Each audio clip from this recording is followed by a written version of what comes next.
the more I am in this conversation and the more that I'm seeing it in the recovery center, the less words start to show up when someone gets a glimpse.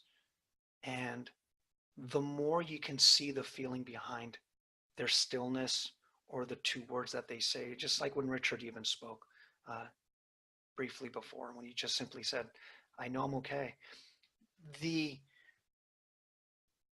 life becomes significant, but the meaning of the words become less, I've realized.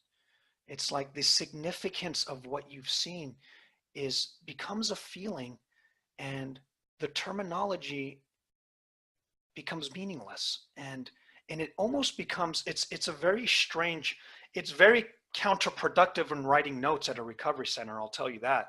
I have to write notes for every single person, and it's like they just feel different. Next one is they saw something, and it's like, well, what did they see? And it's like, I don't know, it's for them to see. I'm not sure. They saw something.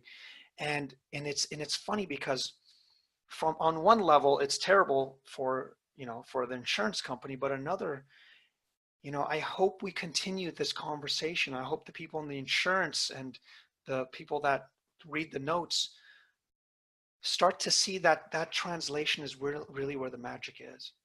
That the less notes I write and the more I talk about the feeling that was conveyed in the room, I hope that has some sort of importance moving forward in addiction, in business, and whatever it is, because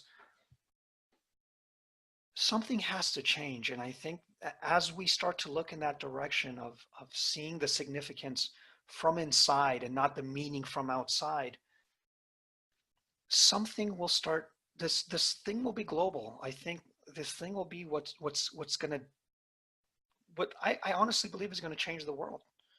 But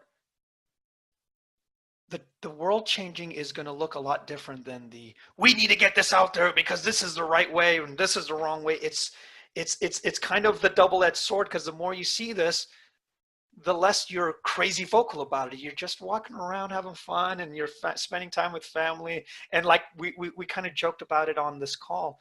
You're like, well, don't be surprised if some people are late. And I said, well, yeah, because if it was an NLP group, they would be 5 minutes on time, ready to go, because that's how you do life.